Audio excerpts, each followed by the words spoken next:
Kiprah Arya Penangsang. Oleh Damar Syasangka. Bagian 4C Undangan Sunan Kudus. Di antara rombongan, Ki Ageng Pemanahan dan Ki Juru Martani tetap mempertajam kewaspadaan mereka. Nampak, selain para santri, ada terlihat beberapa pasukan Jipang yang juga telah hadir di sana. Bahkan ada beberapa pasukan dari daerah lain yang nampak ikut hadir. Namun kedatangan rombongan dari Pajang lebih menyita perhatian. Kebesaran Adipati Adiwijaya sangat memukau semua mata. Begitu sang Adipati turun dari atas punggung gajah, nampak di pendopo, beberapa santri langsung menyambutnya dan mempersilakan masuk ke pendopo. Seluruh rombongan turun dari kuda. Masing-masing tali kekang kuda ditambatkan di tempat yang telah disediakan. Perayaan Tahun Baru Islam di Kudus memang terlihat meriah. Ki Ageng Pemanahan dan Ki Juru Martani segera mengiringi Adipati Adiwijaya. Mereka masuk ke pendopo diikuti para prajurit khusus Pajang yang lain. Begitu seorang santri kembali mempersilakan agar Adipati Adiwijaya masuk ke ruang dalam untuk bertemu secara khusus dengan Sunan Kudus, Ki Ageng Pemanahan segera memilih beberapa prajurit yang terlatih untuk ikut mengiringi sang Adipati bersamanya. Sedangkan Ki Juru Martani tetap bertugas di luar, menyiagakan seluruh prajurit yang tidak ikut masuk bila ada hal yang tidak dikehendaki nanti. Manakala Adipati Adiwijaya, Ki Ageng Pemanahan dan beberapa prajurit pilihan masuk ke ruang dalam, betapa terkejut mereka ketika di sana Arya Penangsang dan beberapa prajurit khusus Jipang Panolan telah berdiri menyambut. Baik Adipati Adiwijaya maupun Ki Ageng Pemanahan segera waspada. Arya Penangsang langsung bergerak memeluk Adipati Adiwijaya. Setelah itu dia berkata, "Dimas Adiwijaya, sangat senang hatiku melihat Adimas bersedia hadir di Kudus ini." Adipati Adiwijaya tersenyum dan menjawab, "Kang Mas Penangsang, hati saya pun gembira bisa melihat Kang Mas juga hadir di Kudus ini." Diam-diam, Ki Ageng Pemanahan memberikan isyarat waspada kepada seluruh prajurit yang ikut masuk. Terdengar Arya Penangsang kembali buka suara. "Mari Adimas, silakan duduk di sini." Arya Penangsang mempersilakan Adipati Adiwijaya untuk duduk di salah satu kursi yang tersedia. Namun, mendadak terbersit perasaan ganjil di hati Adipati Adiwijaya manakala matanya melihat keberadaan kursi yang dimaksud oleh Arya Penangsang. Tanpa sadar, Adipati Adiwijaya berkata, "Ah, Kang Mas. Bukankah itu kursi paling bagus di antara semua kursi yang ada di sini? Tak layak bagiku duduk di sana. Hanya Bapak Sunan Kudus sendiri sebagai tuan rumah yang pantas mendudukinya." Arya Penangsang tersenyum simpul. "Tidak mengapa Dimas, mari." Arya Penangsang terlihat agak memaksa. Sikap Arya Penangsang menambah ketidaknyamanan di hati Adipati Adiwijaya semakin bertambah-tambah. Terasa aneh. Adipati Adiwijaya secara halus tetap menolak untuk duduk di sana. "Sudahlah, Kang Mas Penangsang. Saya akan duduk di kursi sebelahnya saja. Saya tidak enak duduk di sana, sepertinya ada sesuatu di kursi tersebut." Arya Penangsang kaget. Namun segera dia menutupi kekagetannya. "Memang ada apa di kursi tersebut? Apa yang Dimas takutkan?" Adipati Adiwijaya tersenyum dan menjawab, "Ah, mungkin hanya perasaan saya saja. Tapi jika memang tidak ada apa-apa di sana, apakah Kang Mas berani menduduki kursi tersebut?" Arya Penangsang sedikit kebingungan. Hal ini terbaca oleh Adipati Adiwijaya dan Ki Ageng Pemanahan. "Mengapa Kang Mas? Kang Mas takut duduk di sana?" sindir Adipati Adiwijaya. Memerah wajah Arya Penangsang, dia menjawab, "Tidak ada apa-apa di sana, buat apa takut?"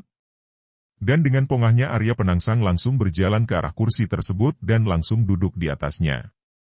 Padahal Sunan Kudus telah mewanti-wanti, kursi tersebut telah diisi dengan doa-doa, siapa saja yang menduduki kursi tersebut, dapat dipastikan, seluruh ilmu kanuragan yang dimiliki akan luruh seketika itu juga.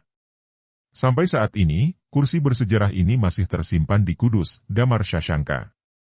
Diam-diam, Sunan Kudus yang tengah mengintip dari dalam menggeram marah melihat kebodohan dan kesombongan Arya Penangsang. Namun dia belum memutuskan untuk keluar menemui Adipati Adiwijaya. Melihat kursi yang semula ditawarkan kepadanya kini telah diduduki oleh Arya Penangsang, Adipati Adiwijaya tersenyum simpul, lantas mengambil tempat duduk yang bersebelahan dengan Arya Penangsang. Ki Ageng Pemanahan dan beberapa prajurit segera duduk bersila di bawah.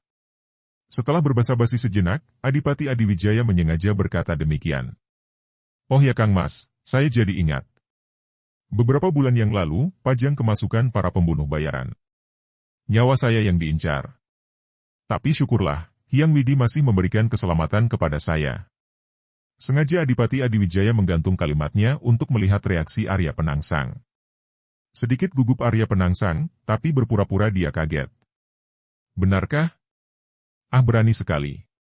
Syukurlah jika Dimas bisa lolos dari maut dan selamat sampai hari ini. Adipati Adiwijaya tersenyum mengangguk, lantas. Dan keris yang dipakai para pembunuh untuk membunuh saya, berhasil saya ambil. Adipati Adiwijaya memberi isyarat kepada Ki Ageng Pemanahan. Ki Ageng Pemanahan nampak tegang. Dia lantas mendekat dan mengulurkan sebuah peti kayu jati ke arah Adipati Adiwijaya. Adipati Adiwijaya menerimanya. Lantas membuka peti tersebut. Dikeluarkannya sebilah keris dari sana. Dipegangnya sedemikian rupa sehingga semua mata bisa melihat keris di tangannya. Inilah keris tersebut? Muka Arya Penangsang bagai dirobek-robek. Merah padam sudah. Giginya bergemeletukan. Apalagi ketika mendengar ucapan Adipati Adiwijaya selanjutnya. Dan saat ini, sang keris telah bertemu kembali dengan tuannya. Dengan wajah tenang dan bibir tersenyum, Adipati Adiwijaya menyerahkan keris tersebut kepada Arya Penangsang. Ragu Arya Penangsang menerimanya. Namun akhirnya, dengan perasaan campur aduk antara malu dan marah, diterima juga keris itu. Terdengar kembali Adipati Adiwijaya berkata datar. Konon katanya keris tersebut ampuh. Tapi bagi saya terasa seperti digelitiki dengan lidi saat keris tersebut dihunjamkan di dada saya. Amarah Arya Penangsang bangkit. Setengah menggeram dia berkata, jika saya yang menggunakannya, jangankan manusia, gunung pun akan longsor, lautan pun akan kering. Ungkapan sebenarnya adalah Gunung Jugruk Segara Asat yang artinya memang gunung akan longsor, lautan akan kering. Menggambarkan betapa dahsyatnya benda tersebut, Damar Shashanka. Adipati Adiwijaya tergelitik juga, lantas sang Adipati mencabut keris yang sedari tadi terselip di pinggang belakangnya. Kiai Carubuk nama keris Adipati Adiwijaya. Keris itu adalah pemberian Kanjeng Sunan Kalijaga. Lebih ampuh mana dengan Kiai Carubuk milik saya ini? Arya Penangsang seketika bangkit berdiri. Dengan mata merah memandang ke arah Adipati Adiwijaya tajam. Adipati Adiwijaya lantas ikut bangkit pula. Suasana berubah tegang. Dua orang satria ini kini telah berdiri berhadap-hadapan dengan keris di tangan masing-masing. Arya Penangsang dengan Kiai Brongot Setan Kober di tangannya, sedangkan Adipati Adiwijaya dengan Kiai Carubuk. Di bawah, baik prajurit Pajang maupun prajurit Jipang telah memutar keris mereka yang semua terselip di pinggang belakang, kini sudah diputar ke depan dengan gagang sudah mereka genggam. Tinggal mencabut kerisnya.